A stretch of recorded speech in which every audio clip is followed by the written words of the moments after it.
अस्सलाम वालेकुम। अपने चैनल तमाम दोस्तों को खुशामदीद कहता हूँ। आज हम इंस्पेक्टर लैंड रेवेन्यू से रिलेटेड जो हमारा आज टॉपिक से हम 3 टॉपिक से आज डिस्कस करेंगे अपनी इस वीडियो में। पहला जी है, सबसे पहले हमने डिस्कस करना टॉपिक से सेल्फ असेसमेंट स्कीम।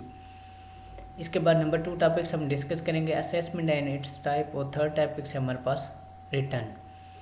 तो इनकम टैक्स ऑर्डिनेंस में जो है ज़्यादातर हम लफ्ज़ ये तीनों लफ्ज़ सुनते हैं, असेसमेंट का भी, टैक्स असेसमेंट जी ठीक है, रिटर्न का भी सुनते हैं, और उसकी मुख्तलिफ जो असेसमेंट की टाइप्स हैं उनके मुतालिक भी हम सोचते हैं और सुनते रहते हैं। ठीक है, ये आम लैंग्वेज में बहुत मरतबा ये वर्ड्स अप्लाई होते हैं। ठीक है, वो जो इस्तेमाल होते हैं या बोले जाते हैं। तो आज हम समझें कि ये असेसमेंट क्या होती है और रिटर्न को कैसे फाइल किया जाता है, या रिटर्न होती क्या है। अक्सर लफ्ज़ इस्तेमाल होता है जी रिटर्न फाइल हुई है कि नहीं फाइल हुई है, आपने रिटर्न फाइल किया नहीं किया। ठीक है, इस तरह के या आम लैंग्वेज हम बहुत मरतबा ये वर्ड्स जो है कॉमन सुनते रहते हैं। तो आज हम डिस्कस करेंगे कि रिटर्न क्या होती है और असेसमेंट क्या होती है और सेल्फ असेसमेंट स्कीम क्या होती है। ठीक है, अच्छा, मैं सबसे पहले ये आपको बताता चलूँ कि जो है टैक्स जो है वो एक जो है ऑब्लिगेशन है for every citizen. Her citizen के लिए टैक्स जो है एक ऑब्लिगेशन है। हर सिटीज़न ने अपने मुल्क के लिए या अपने मुल्क के लिए या गवर्नमेंट को जो है उसने कोई टैक्स पे करना होता है किसी भी फॉर्म में। ठीक है, तो इस टैक्स ऑब्लिगेशन के लिए जो है वैसे तो हर मुल्क, हर गवर्नमेंट जो है एक रूल डिफ़ाइन करती है या कि एक क्राइटेरिया डिफ़ाइन करती है कि किस किस कैटेगरी के लोग जो है वो टैक्स और एप्लीकेशन उन पर इम्पोज होगी और कौन से जो है टैक्स लायबिलिटी जिन पे इम्पोज नहीं होगी। किन किन लोगों ने, किस कैटेगरी के लोगों ने जो है अपनी रिटर्न्स फाइल करनी है और किस किस्म के लोगों ने रिटर्न फाइल नहीं करनी है। तो इस लेक्चर में हम ये तमाम चीज़ें क्लियर करेंगे कि किन पर टैक्स ऑब्लिगेशन जो है वो इम्पोज होती हैं और किन पे इम्पोज नहीं हो सकती। ठीक है, तो टैक्स के दायरे को ज़्यादा से ज़्यादा इंक्रीज़ करने के लिए, लोगों का म्यूचुअल कॉन्फिडेंस जो है गेन करने के लिए जो है हर मुल्क की गवर्नमेंट या हर मुल्क जो है मुख्तलिफ़ किस्म के अपने सिटीज़न के लिए टैक्स स्कीम्स इंट्रोड्यूस करवाते हैं ताकि लोग जो है ज़्यादा से ज़्यादा टैक्स पेयर बने। ठीक है, ज़्यादा से ज़्यादा टैक्स पे करें ताकि फिर टैक्स कलेक्शन से गवर्नमेंट जो है अपने लोगों के लिए मुख्तलिफ़ किस्म के वेलफेयर प्रोजेक्ट जो है वो इंट्रोड्यूस करा सके या इस्टेब्लिश कर सके। तो इस मकसद के लिए जो है सेल्फ असेसमेंट स्कीम भी इसी एक मकसद की एक कड़ी है। इसी एक मकसद के लिए सेल्फ असेसमेंट स्कीम जो है वो इंट्रोड्यूस हुई थी।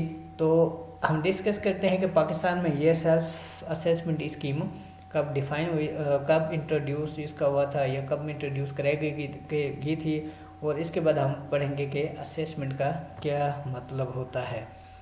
तो ये छोटे से टॉपिक्स हैं, मैंने डिटेल में थोड़े बयान किए हुए, तो आप इसको देख लें। ठीक है, तो इसको आप समझें और मैं भी कुछ जो है ये इसमें अपना नॉलेज शेयर करूँगा। इसके बाद जो है आप इसको देखने, किसी भी क्वेश्चन की सूरत में कोई भी क्वेरी आपकी हो तो आप मुझे कमेंट्स कर सकते हैं। तो चलते हैं टॉपिक्स की तरफ। Introduction and definition. ठीक है, अकॉर्डिंग टू पाकिस्तान में जो है सेल्फ असेसमेंट स्कीम जो है 1964 में इंट्रोड्यूस कराई गई थी।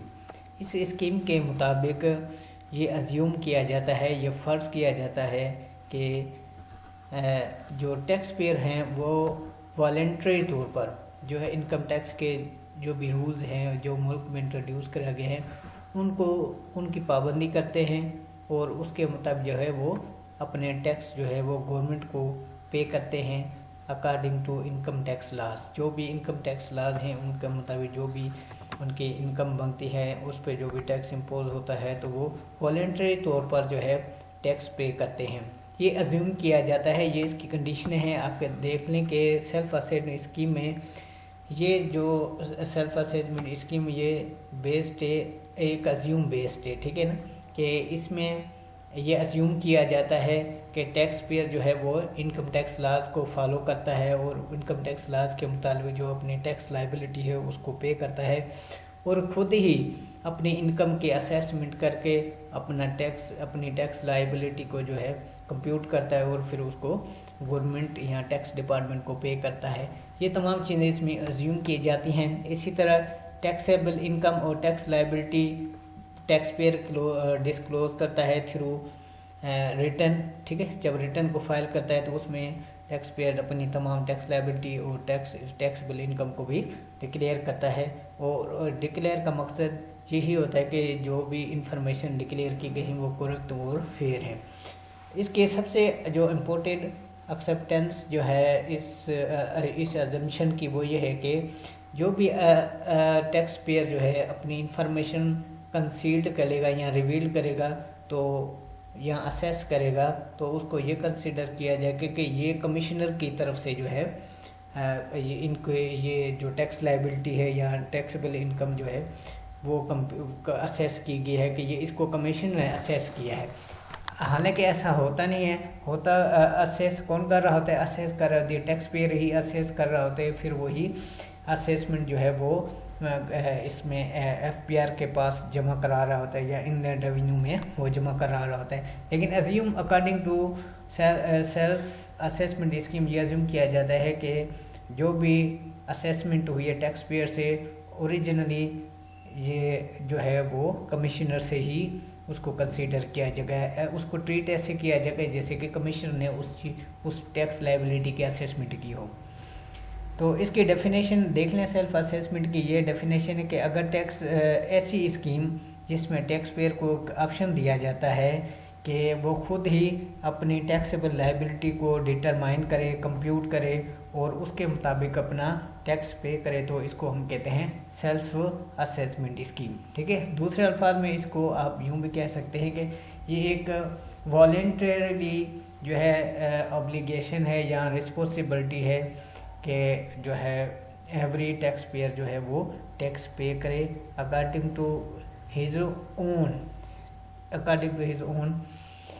विलिंगनेस, ठीक है। अपनी विलिंग पे जो भी अपनी टैक्स लाइबिलिटी को वो असेस करता है और फिर असेस करने के बाद वो टैक्स डिपार्टमेंट में वो टैक्स पे करता है, तो इसको हम कहते हैं सेल्फ असेसमेंट स्कीम कहते हैं। इसका बेसिक पर्पज़ यह है कि इसमें टैक्स पेयर को बाकायदा जो है वो बाउंड नहीं किया जाता है कि जितना जो है गवर्नमेंट टैक्स लगाए वो इतना ही देने का पाबंद हो जाए, लेकिन जो रूल्स और रेगुलेशन जो भी चीज़ें डिफाइन किए गए हैं इनकम टैक्स ऑर्डिनेंस में, अगर उसके मुताबिक जो है वो अपनी खुद असेसमेंट करें और इसके बाद जो है वो जो टैक्स डिपार्टमेंट वो अपनी असेसमेंट जो है उसमें रिटर्न फाइल कर दे।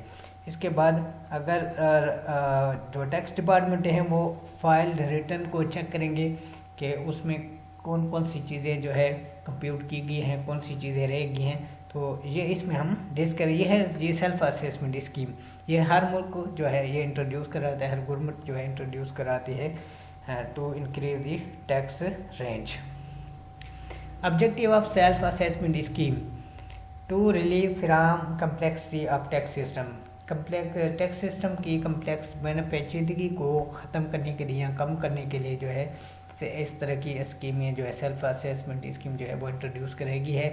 दूसरा इसका मतलब यह है कि ज़्यादा से ज़्यादा लोगों का कॉन्फिडेंस जो है उसको बढ़ाया जाए, म्यूचुअल कॉन्फिडेंस गेन किया जाए, टाइम सेविंग हो, नंबर ऑफ टैक्स पेयर जो है वो इंक्रीज़ हो, और दूसरा यही सबसे लास्ट जो है वो लिटिगेशन जो है वो कम से कम हो। General meaning of assessment and type, ठीक है, तो इसमें हम डिस्कस करेंगे असेसमेंट, ठीक है। लिटरली मीनिंग वैसे असेसमेंट के होते हैं कि किसी चीज़ का तखमीना लगाना। उर्दू में अगर हम बात करें तो इसको हम कहते हैं कि किसी चीज़ का तखमीना लगाना। तो लिटरल मीनिंग में भी इसका यही मतलब बनता है कि किसी चीज़ की वैल्यू को या किसी चीज़ की वर्थ को कैलकुलेट करने के लिए या कंप्यूट करने के लिए हम असेसमेंट का लफ्ज़ जो है वो इस्तेमाल करते हैं। टैक्स में थोड़ा सी इसकी टर्मिनोलॉजी डिफरेंट सी है कि किसी भी पर्सन की टैक्स लायबिलिटी को की वैल्यू को कंप्यूट करने के लिए या उसकी कैलकुलेशन करने के लिए जो तरीक़ेकार इस्तेमाल किया जाता है उसको, या टैक्स लायबिलिटी को किस तरह डिटरमाइन किया जाता है उसको हम कहते हैं जी असेसमेंट। ब्रीफ में अगर हम इसकी बात करें तो जो है असेसमेंट जो है वो एक प्रोसेस है टैक्स लायबिलिटी को कंप्यूट करने का किसी भी पर्सन के लिए। असेसमेंट की definition according to ordinance income tax ordinance 2001 ये है कि इस असेसमेंट में चीज़ें बहुत सी शामिल हो सकती हैं, जैसे कि इसमें असेसमेंट प्रोविजनल असेसमेंट भी हो सकती है, रीअसेसमेंट भी इंक्लूड है, इसी तरह अमेंडेड असेसमेंट है, cognate expression shall be constitute accordingly. ठीक है, इसमें ये मुख्तलिफ किस्म की असेसमेंट में मुख्तलिफ किस्म की ये टर्मिनोलॉजी यूज़ की जाती है, हर किसी का एक मकसद है, ठीक है, एक मीनिंग है, जो कि इस लेक्चर में हम बड़ी डिटेल में डिस्कस करेंगे। Types of assessment: complete return as deem assessment under section 120, best judgement assessment under section 121, amended assessment under section 122, provisional assessment under section 122C, provisional assessment under section 123, assessment after decision of appeal under section 124, assessment of disputed property 125।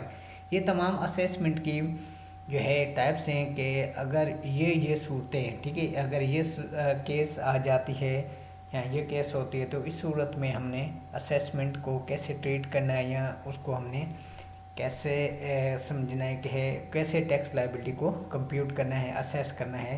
तो ये different किस्म के section define किए गए हैं। ये इनमें से आप कुछ सेक्शन याद कर लें क्योंकि ये पेपर पॉइंट ऑफ व्यू से बड़े ही इंपॉर्टेंट हैं।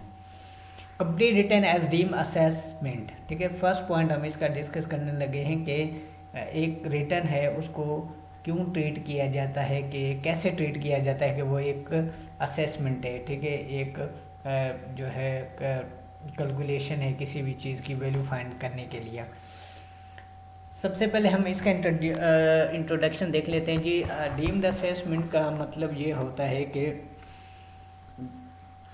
इस सेल्फ असेसमेंट स्कीम के मुताबिक वैसे तो जो है इंडिविजुअल जो है खुद ही अपनी इनकम के असेसमेंट करने के बाद वो अपनी टैक्स लायबिलिटी कंप्यूट करता है और इसके बाद वो जो टैक्स डिपार्टमेंट में वो चीज़ सबमिट करवा देता है, ठीक है। लेकिन अकॉर्डिंग टू रूल जो है वो ये समझाया जाता है कि कमिश्नर की ही रिस्पॉन्सिबिलिटी है कि वो असेसमेंट करे, ठीक है। लेकिन अब चूँकि सेल्फ असेसमेंट स्कीम के तहत ये रिस्पॉन्सिबिलिटी जो है वो किसको, टैक्स पेयर को डेलीगेट की गई है। इसकी बहुत सारी रीज़न की वजह से, कि जैसे कि एडमिनिस्ट्रेटिव कास्ट और टाइमिंग की वजह से जो है ये रिस्पॉन्सिबिलिटी अब कमिश्नर्स की बजाय ये रिस्पॉन्सिबिलिटी डेलीगेट किए गए हैं टैक्स पेयर को। टैक्स पेयर जो है वो खुद ही अपनी टैक्सेबल इनकम और टैक्स लायबिलिटी को कंप्यूट करता है और अपनी रिटर्न फाइल कर देता है इनकम टैक्स डिपार्टमेंट में within due date. Complete return as deemed assessment where return of income furnished by the taxpayer and assessment scheme is acceptable as it is. It is treated for the tax purpose that such assessment has been made by the commissioner himself, ठीक है। Complete return को as a deem assessment इसलिए ये ऐसे इस तरह treat किया जाता है क्योंकि जिस तरह टैक्स पेयर जो है खुद अपनी इनकम को असेसमेंट करके रिटर्न की फॉर्म में सबमिट करता है तो वो उसको ऐसे ही ट्रीट किया जाता है या उसको ऐसा ही एक्सेप्ट किया जाता है जैसा कि उसने दी होती है। और इसमें ये सपोज किया जाता है कि ये असेसमेंट जो है कमीशन ने की है। Return as deemed assessment where the return furnished by taxpayer and self assessment is audited and declare valid, this is also deemed as assessment by the commissioner. ये भी क्लियर चीज़ है जी। Best judgement assessment under section 121। Best judgement assessment का बुनियादी मकसद या उसका मीनिंग ये होता है कि कमिश्नर जो है उसके पास जो भी इंफॉर्मेशन अवेलेबल थी या उसके पास जो भी नॉलेज था उसके टैक्स पेयर्स की रिटर्न का या असेसमेंट से रिलेटेड या उसकी रेपुटेशन से मुतालिक जितनी इंफॉर्मेशन थी उसके मुताबिक जो है कमिश्नर ने अपनी असेसमेंट की और जो है वो टैक्स लायबिलिटी को कंप्यूट किया और टैक्स लायबिलिटी को एस्टिमेट किया और फिर जो है उस इंडिविजुअल या पर्सन से वो चीज़ रिकवर की। ठीक है, ये जो बेस्ट असेसमेंट की जाती है अकॉर्डिंग टू नॉलेज या जो भी मटेरियल कमिश्नर के पास अवेलेबल होता है उसके मुताबिक वो इसकी उस डेटा की या उस नॉलेज की असेस करके उससे टैक्स लायबिलिटी फाइंड करता है, एस्टिमेट करता है। इसमें ये कंडीशन है कि जो कमिश्नर जो है वो डिसऑनेस्टली जो है इस पे एक्ट न करे, कि उसके पास हर चीज़ का नॉलेज था पर्सन के बारे में भी, उसके बिजनेस के बारे में, लेकिन फिर भी वो जो है उस पर उसने वो तमाम रिसोर्सेज को यूज़ करके उसकी इंफॉर्मेशन को डिस्क्लोज नहीं किया या उसके मुताबिक टैक्स लायबिलिटी को एस्टिमेट नहीं किया, तो फिर ये जो असेसमेंट होगी वो best knowledge assessment, best judgement assessment नहीं कहलाएगी। Reason of best assessment best judgement assessment की ये होती है कि जहाँ पे अब कमिश्नर को ये देखना हो कि एक शख्स जो है वो उसने अपनी ये इंफॉर्मेशन जैसे कि गिवन है कि statement under section 115 sub section 5 return of income as required under section 143 and 143 and 144, the wealth statement, the accounts, documents and records required to be maintained under section 174 or any other relevant documents to be furnished for making assessment before the competent authority।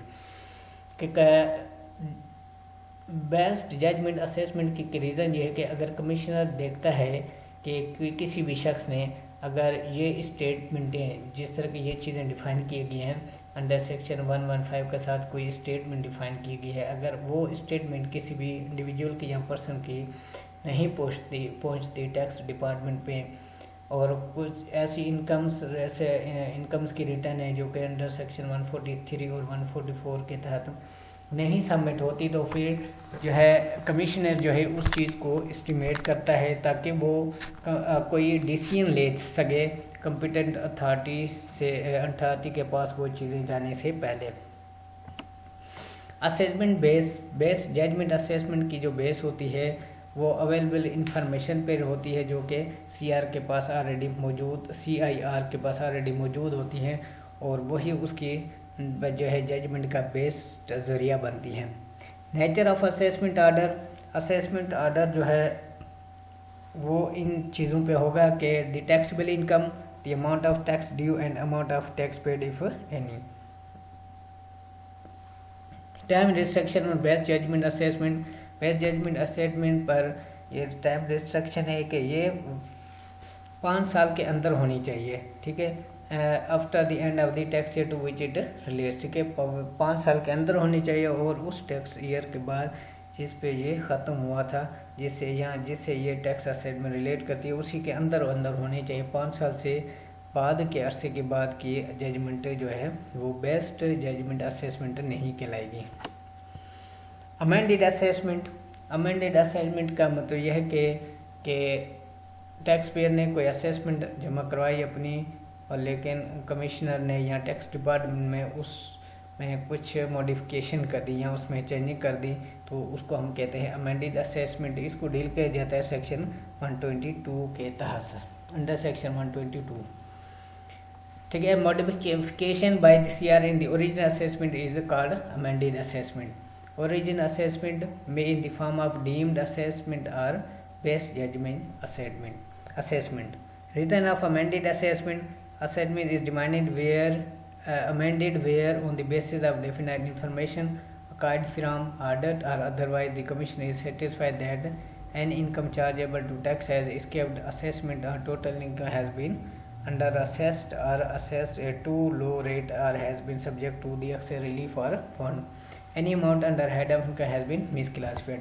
ये तमाम चीज़ें जब भी होंगी, ठीक है, तो एक कमिश्नर जो है उसको वो जो ओरिजिनल असेसमेंट सबमिट की होगी टैक्स पेयर के ज़रिए वो उस अमेंडमेंट में जो है मॉडिफिकेशन करेगा, ताकि मॉडिफिकेशन का मकसद ये होता है कि जो चीज़ें ऑर्डर ने पॉइंट आउट की है या जो ऐसी इनकम्स जो कि एस्केप हो चुकी हैं असेसमेंट से या जिनको असेसमेंट में ज़ाहिर किया गया लेकिन वो बहुत ही कम रेट पे ज़ाहिर किया गया, तो इस सूरत में जो है तमाम ये चीज़ें देखने के बाद जो है कमिश्नर इनलैंड रेवेन्यू जो है ओरिजिनल असेसमेंट में मॉडिफिकेशन करता है, तो यहाँ उसको रिवाइज करता है ताकि वो टैक्स लायबिलिटी जो है वो सही कैलकुलेट हो सके। Nature of amended assessment order. Amended assessment order shall contain the following information: the amended taxable income, the amount of tax due and the amount of tax paid if any. ये nature of amended assessment order की ये बुनियाद होगी कि amended taxable income कितनी थी, amount of tax कितना due था और कितना पे हुआ है। The time, place and manner of filing the amended assessment. Time period for amended assessment. Amended assessment के लिए जो है टाइम पीरियड जब ये 5 ईयर्स का ही होता है, जिस तरह पीछे हमने डिस्कस किया। अगर अमेंडमेंट असेसमेंट एक साल के अंदर या 1 साल के बाद जो है वो जिस भी फाइनेंशियल ईयर से रिलेट है उसमें बनाई जा सकती है या उसमें कॉल की जा सकती है। Provision assessment under section 122C। Meaning of provisional assessment, ठीक है, इसका मतलब यह होता है कि ये एक टेम्परेरी असेसमेंट होती है और सब्जेक्ट टू फाइनल होती है कि इसको ये फाइनल असेसमेंट कंसिडर होती है, ठीक है। ये टेम्परेरी है, अगर असेसमेंट होने के बाद इसको फाइनल करना होता है। The reason of provisional assessment, there are 2 following reasons. The return for a period of less than 12 months is demanded by the CR in the following cases and the person or his representative failed to furnish it. The person has died, the person is about to leave Pakistan permanently, the commissioner otherwise considers appropriate to it. The CIA requires any person to file return of income for a tax year and the person fail to furnish it. तो ये इसकी तमाम condition है कि अगर ये जो सूरतें क्रिएट होती हैं तो कमिश्नर जो है वो असेसमेंट कॉल करेगा। तो जो ये असेसमेंट कॉल करेगा उसको हम प्रोविजनिंग असेसमेंट कहेंगे। असेसमेंट बेस, असेसमेंट की बुनियाद जो है वही जो भी इंफॉर्मेशन अवेलेबल होगी उसके मुताबिक ही होगी। नेचर ऑफ असेसमेंट क्या होगी जी, इसमें असेसमेंट ऑर्डर जो है असेस टैक्सेबल इनकम और टैक्स ड्यू की बुनियाद पे दिया जाए असेस किया जाएगा। टाइम लिमिट इसमें 45 डेज में, ठीक है। प्रोविजनल असेसमेंट की जो टाइम पीरियड है एक्सपायरी वो 45 डेज है। Notification provisional assessment, provisional assessment जो है वो 45 के दिन के बाद जो है उसका टाइम पीरियड जो है वो ख़त्म हो जाता है या उसकी इम्पोर्टेंस जो है वो ख़त्म हो जाती है। तो उस असेसमेंट को जो है एज ए फाइनल असेसमेंट भी बाज़ औक़ात कंसिडर किया जाता है।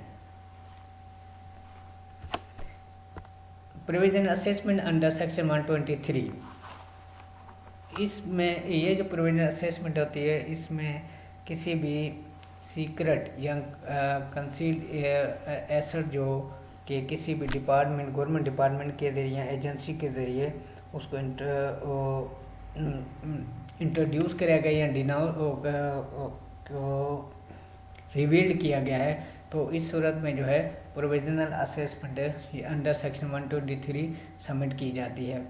इस कंसील्ड असेसमेंट का मतलब यह है कि जो भी कंसील वो प्रॉपर्टी या जो भी एसेट है जो कि कमिश्नर के मुताबिक जो है कि उसकी इनकम से हासिल किया गया, उस इनकम से हासिल किया गया है जो कि सब्जेक्ट टू टैक्स थी according to income tax ordination, लेकिन वो टैक्स जो है उस पर पेड नहीं हो सका। तो इस सूरत में जो है प्रोविजनल असेसमेंट जो है अंडर सेक्शन 123 जो है वो कंडक्ट की जाती है या उसको डिटरमाइन किया जाता है। Nature of assessment order, the provisional assessment shall contain the asset value of concealed assets and tax due on it. Time limit, it shall be replaced by the best judgment assessment or amended assessment as soon as practicable, ठीक है। Under section provisional assessment under section 123 का और under section 122 में ये difference है कि under section 123 provisional assessment जो है ये भी किसी डिपार्टमेंट के ज़रिए उसको जो है कंसील्ड किया जाता है, रिवील्ड किया जाता है कि ये असेसमेंट जो है ये जो एसेट्स हैं ये किसी शख्स ने जो है ऐसी टैक्सेबल इनकम से हासिल की कि जिस पे टैक्स जो पे होना चाहिए लेकिन उस पे टैक्स पे नहीं हो सका। तो इस सूरत में जो है ये प्रिवेंट असेसमेंट का कॉल की जाती है, फिर उसको इसके बाद उसकी असेसमेंट की जाती है और जो भी उस पर टैक्स ड्यू होता है उस पर टैक्स डिडक्ट किया जाता है। Assessment after decision of an appeal के कुछ असेसमेंट ऐसी होती हैं जिनकी अपील के फैसले के बाद जो है वो उन रिटर्न्स की असेसमेंट की जाती है अंडर सेक्शन 124 के बाद। तो इस सूरत में कि ये इसकी इम्पोर्टेंस है कि इसकी रीज़न ये होती है कि अगर किसी अपीलेट अथॉरिटी ने किसी भी रिटर्न के बारे में या किसी भी डिस्प्यूट में कोई डिसीजन दिया है तो उस डिसीजन के बाद जो है उस रिटर्न की जो है दोबारा असेसमेंट की जाती है, ताकि जो है इसमें अपीलेंट की जो भी डायरेक्शंस है उसका मुताबिक उस पर अमल किया जा सके। तो असेसिंग इसमें अथॉरिटी जो है वो कमिश्नर होता है, वो ही ऑर्डर इशू करता है। फिर इसमें जहाँ पे प्रीवियस असेसमेंट ऑर्डर जिसको सेट असाइड कर दिया गया है तो कमिश्नर जो है अपील जिसने ये ऑर्डर सर्व किया था तो उसकी असेसिंग अथॉरिटी होगी। ठीक है, कि पहले जो ऑर्डर इशू हुआ उसको वो अगर सेट असाइड हो जाता है, डिसमिस हो जाता है, तो कमिश्नर अपील ने जो सर्व किया होता है उसके मुताबिक उसकी दोबारा असेसमेंट की जाती है। नेचर ऑफ असेसमेंट ऑर्डर जो है उसमें टैक्सेबल इनकम और टैक्स ड्यू जो है या रिफंड जो होता है उसके जो डायरेक्शन होती है अपीलेंट अथॉरिटी के मुताबिक उसी के मुताबिक उसका असेसमेंट ऑर्डर इशू किया जाता है। इसमें जी टाइम लिमिट होती है 2 साल की फाइनेंशियल ईयर जिसमें ये ख़त्म हो जाता है या जिसमें जो है कमिश्नर कोई डायरेक्शन इशू करता है असेसमेंट ऑर्डर के या अमेंडेड असेसमेंट ऑर्डर के, तो इसके लिए इसका 2 साल का पीरियड होता है। दूसरी भी कंडीशन के within 1 year from the end of the financial year in which the commissioner appeal is directed to set aside wholly upper the previous assessment order and to pass new one. ये इसके लिए 1 year का जो time period होता है। Assessment of disputed property, अगर disputed property है तो इस किस्म की असेसमेंट है अंडर सेक्शन 125 के तहत डील की जाती है। इसकी रीज़न ये होती है कि कोई भी प्रॉपर्टी है उसके ओनरशिप में अगर कोई डिस्प्यूट है किसी भी को पाकिस्तान की सिविल कोर्ट में चल रहा है तो इस प्रॉपर्टी की जो भी इनकम है चार्जेबल टू टैक्स या चार्जेबल जो भी टैक्स है उसको according to income tax ordinance जो है उसकी असेसमेंट की जाएगी। लेकिन ये असेसमेंट तब ही की जाएगी जब तक ये केस जो है किसी भी सिविल कोर्ट से समझो कि उसका डिसीजन नहीं हो जाता। ठीक है, जब डिसीजन हो जाएगा तो उस ओनरशिप प्रॉपर्टी की जो भी ओनरशिप है उससे जो भी टैक्स आना था उस टैक्स की दोबारा से असेसमेंट की जाएगी डिसीजन के बाद। ठीक है, nature of assessment order the assessment order shall contain the assess taxable income tax due income assessing authority ECR shall be the assessment shall issue the assessment order.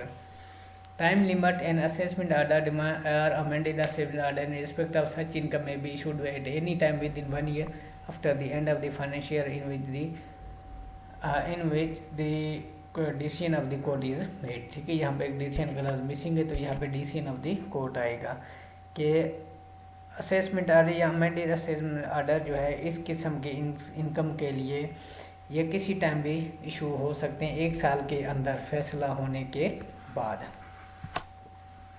Return, ठीक है, introduction and definition. हम इस return इसमें हम discuss करेंगे कि return होती क्या है। ठीक है, रिटर्न ये होती है जी कि कोई भी टैक्स पेयर है वो फेडरल बोर्ड ऑफ रेवेन्यू की तरफ से कोई फॉर्म इंट्रोड्यूस किया हुआ है, उसमें अगर अपने इनकम से रिलेटेड तमाम इंफॉर्मेशन जो है या डिटेल जो है उस फॉर्म में इंटर करता है और सबमिट कराता है किसी भी टैक्स डिपार्टमेंट में तो उसको हम कहते हैं टैक्स रिटर्न कहते हैं या इसको रिटर्न सिंपल रिटर्न भी कहते हैं। Furnishing of return, furnishing of return जो होता है जी ये एक प्रोसेस होता है जिसमें कि जो है टैक्स पेयर जो है अपनी टैक्स लायबिलिटी को कंप्यूट करता है और कंप्यूट करने के बाद जो है उस टैक्स लायबिलिटी को किसी भी गवर्नमेंट ट्रेजरी में जमा करवाता है या डिपॉजिट कराए तो इस प्रोसेस को कहते हैं furnishing of return.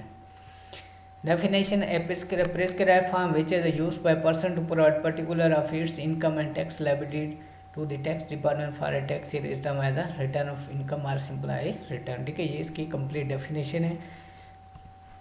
Persons who are required to furnish a return, तो रिटर्न किस किस्म के पर्सन जो हैं वो जमा करा सकते हैं या जिनको रिक्वायर्ड है कि वो अपनी रिटर्न फाइल करें। ठीक है, इनकम टैक्स ऑर्डिनेंस के मुताबिक ये फॉलोइंग पर्सन जो है इनको रिक्वायर्ड होता है कि ये अपनी रिटर्न फाइल करें।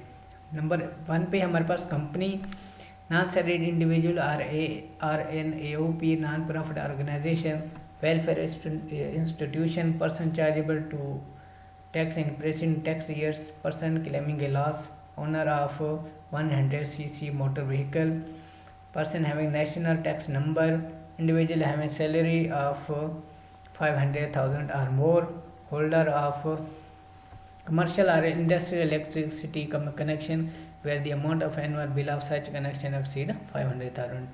जहाँ भी किसी बिजली के कनेक्शन, इंडस्ट्रियल इलेक्ट्रिसिटी का कनेक्शन जो है उसकी अमाउंट, उसके बिल की अमाउंट जो है एनुअली 5 लाख से बढ़ जाती है तो उनको अपनी ऐसे कमर्शियल या इंडस्ट्रियल इलेक्ट्रिसिटी होल्डर को अपनी रिटर्न फाइल करनी पड़ेगी।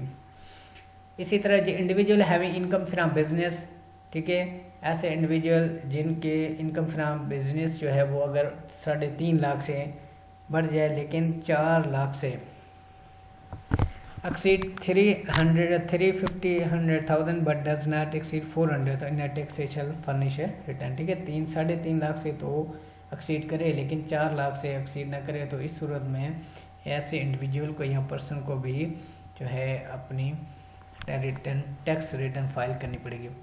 Owner of immovable property, a person who owns immovable property with a land area of 250 square yards within the municipal boundaries or any city in cantonment area और in the Islamabad capital territory ICT। ठीक है, इसी तरह कोई immovable property का owner है तो उसको भी अपनी प्रॉपर्टी जिसके पास 250 स्क्वायर यार्ड का कोई भी लैंड एरिया है किसी भी म्यूनसिपल बोर्ड में या कंटोनमेंट बोर्ड में या इस्लामाबाद के एरिया में, तो इस सूरत में जो है इनको भी अपनी रिटर्न फाइल करनी पड़ेगी। Owner of immovable property rating area, ठीक है, रेटिंग एरिया ऐसा एरिया होता है जहाँ पे DC जहाँ पे DC के रेट्स लागू होते हैं। ठीक है, DC का मतलब है डिप्टी कमिश्नर, डिस्ट्रिक्ट कमिश्नर या डिप्टी कमिश्नर जो होते हैं जहाँ पे किसी भी डिस्ट्रिक्ट में जो भी रेट्स अप्लाई होते हैं DC रेट्स, तो उनको रेटिंग एरिया कहते हैं। रेटिंग एरिया में अगर किसी पर्सन की इमूवेबल प्रॉपर्टी है तो उसका लैंड एरिया 500 स्क्वायर यार्ड्स है या उससे ज़्यादा है तो उसको उस सूरत में उसको भी टैक्स रिटर्न फाइल करनी पड़ेगी। इसी तरह जो कोई फ्लैट का ओनर है तो इस सूरत में भी उसको एक अपनी रिटर्न फाइल करनी पड़ेगी। Next, a person register with certain institution, a person who is a resident person register with any chamber of commerce and industry, any trade or business association, any market committee, any professional body including Pakistan engineering council, Pakistan medical and dental council, Pakistan bar council, any provincial bar council, institute of chartered accounts of Pakistan, institute of cost management accounts of Pakistan. ये तमाम institute जो बताए गए हैं कि अगर कोई भी पर्सन इन तमाम के साथ रजिस्टर्ड है तो उसको भी अपनी टैक्स रिटर्न फाइल करनी पड़ेगी।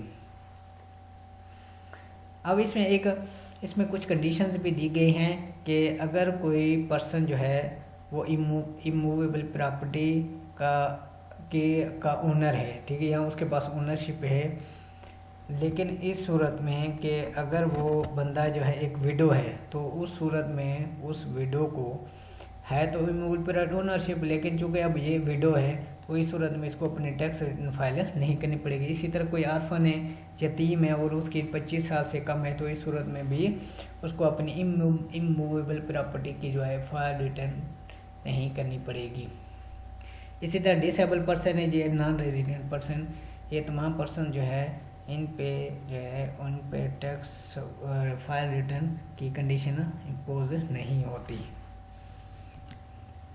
Condition requirements of complete return, एक कंप्लीट रिटर्न के लिए जो चीज़ें ज़रूरत होती हैं या जो कंडीशंस हैं वो ये हैं कि जी प्रेस्क्राइब्ड फॉर्म फॉर्म जो है वो बाकायदा रिटर्न के लिए प्रिस्क्राइब्ड होना चाहिए, जो कि FPR ने या किसी भी टैक्स डिपार्टमेंट ने इंट्रोड्यूस कराया हो, उसके मुताबिक, उस फॉर्म के मुताबिक आपकी रिटर्न होनी चाहिए।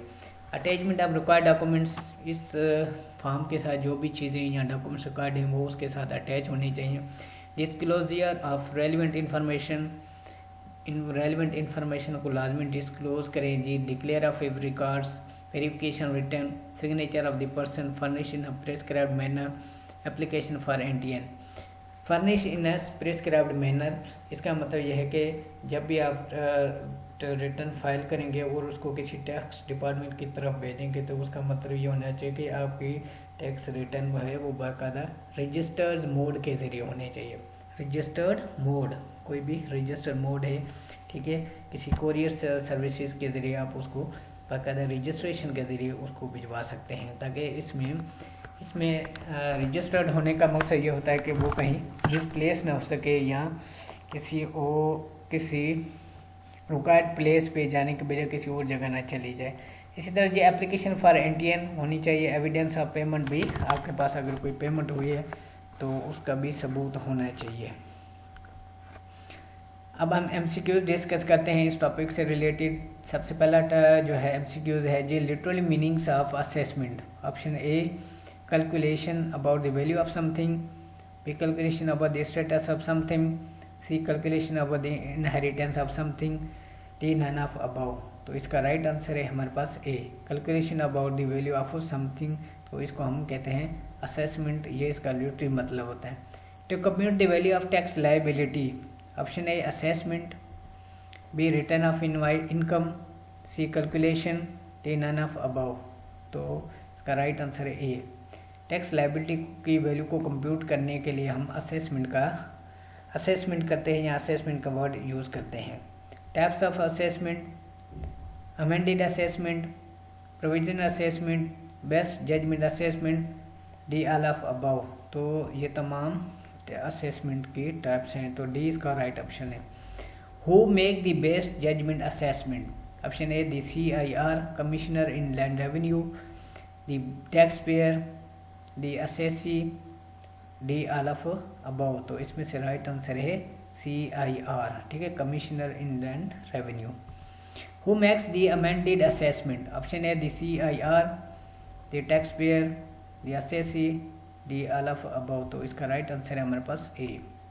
असेसमेंट में be amended as many time as may be necessary, within 2 years, within 3 years, within 4 years, within 5 years। तो 5 years में जो है असेसमेंट को अमेंडेड किया जा सकता है, ठीक है। राइट आंसर इसका हमारे पास D। नेक्स्ट क्वेश्चन है कि failure in furnishing dash is the reason of best judgement assessment. A best statement, B, accounts under section 174, B, a statement required under section 115, C, all of above. तो इसका right answer है D, all of above. अगर ये तमाम statements या accounts को maintain करना होता है अंडर 174, तो अगर ये ना तो फिर इस सूरत में जो है कमिश्नर जो है वो बेस्ट जजमेंट असेसमेंट की रीज़न बनाता है, क्योंकि वो पर्सन ने जो टैक्स पेयर ने है ये तमाम इंफॉर्मेशन जो है वो उसने सबमिट नहीं कराई होती। Reason of amended assessment, option A, unassessed income, B, under assessment of total income, excessive refund, all of above. तो अमेंडेड असेसमेंट में ये तमाम चीज़ें इंक्लूड होती हैं जी। Temporary assessment is amended is named under the income tax act 2001 is as, option A, amended assessment, provisional assessment, best judgement assessment, none of above. तो इसमें से राइट आंसर है हमारे पास जी B, प्रोविजनल असेसमेंट को टेम्पररी असेसमेंट भी कहा जाता है जी।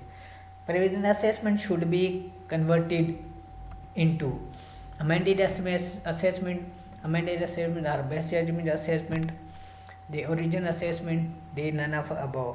तो प्रोविजनल असेसमेंट को जो है वो कन्वर्ट किया जाता है जी अमेंडेड असेसमेंट या बेस्ट जजमेंट असेसमेंट। तो B जो है इसका राइट आंसर है हमारे पास। USAS स्टैंड्स फॉर, USAS हमने इसकी एब्रीवेशन बतानी है कि USAS से क्या बनता है। ऑप्शन है हमारे पास universal self assessment strategy, B universal staff assessment strategy, और डी सी हमारे पास universal self assessment schedule, D हमारे पास है यूनिवर्सल सेल्फ असेसमेंट स्कीम। तो इसका डी जो है इसका राइट आंसर है। Under self assessment scheme assessment is made by the taxpayer, C the CIR, the CCIR, chief commissioner revenue, D none of above. तो इसका राइट आंसर है हमारे पास ए। सेल्फ असेसमेंट स्कीम के तहत असेसमेंट जो वो टैक्स पेयर खुद ही करता है अपनी टैक्सेबल इनकम की, यहाँ tax liability. Income tax return filing date for an individual or AOP। AOP या इंडिविजुअल की सूरत में इनकम टैक्स रिटर्न फाइलिंग की जो ड्यू डेट या लास्ट डेट जो होती है वो क्या होती है जी? नंबर ए हमारे पास 30 June every year, 30 September every year, 31 August every year, D 31 December every year. तो इंडिविजुअल और AOP की सूरत में जो है इनकम टैक्स रिटर्न फाइलिंग की डेट जो है जी वो 30 सितंबर है every year. Income tax return filing date for company whose tax year ends between July to June. Option है 30 June every year, 30 September every year, 31 August every year, 31 December every year. तो इसको right answer है हमारे पास B.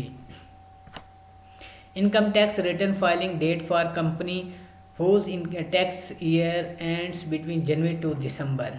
तो 30 June every year, 30 September every year, 31 August every year, D 31 December every year. ठीक है, ऐसी कंपनी जिसकी टैक्स रिटर्न जो है वो बिटवीन है जनवरी टू दिसंबर, तो उसकी लास्ट डेट जो है या फाइल रिटर्न करने की लास्ट डेट है 31 दिसंबर एवरी ईयर। डी इसका करेक्ट ऑप्शन है। Furnishing of return of income is compulsory for a company, B individual having salary of Rs 600,000 or more, non-salary individual having taxable income of Rs 400,000 or more, D all of above। तो इसका right answer हमारे पास D. अगर ये तमाम person है तो इनको अपनी टैक्स रिटर्न को फाइल करना पड़ता है। A formal report where a person provides particular of his income to the tax department is option A assessment, B return, D invoice, D none of above. तो इसका राइट आंसर हमारे पास B return. A fresh return filed by the tax payer to replace the original return is called invalid return, B revise return, nil return, assessment. तो इसका right answer है B revise return. कि अगर fresh return file हुई है उसके बाद अगर उसमें रिप्लेस करना हो तो उसको हम कहते हैं revise return. Return which is not recognized under the income tax ordinance 2001 due to any deficiency is called invalid return, B हमारे पास है जी revise return, C nil return, D assessment. तो राइट आंसर हमारे पास इसका invalid return. Reason of invalid return concealing material information, missing signatures, lacking required documents, D all of above. तो अगर ये तमाम चीज़ें हैं तो इसको हम कहते हैं जी invalid return. Thanks for watching. For any query you can comments. For further videos please visit YouTube channel Academia Learning, Facebook Academia Learning online learning. तो उम्मीद है कि ये वीडियो आपको पसंद आई होगी। इस वीडियो को ज़्यादा से लाइक करें और शेयर करें। Thanks for watching.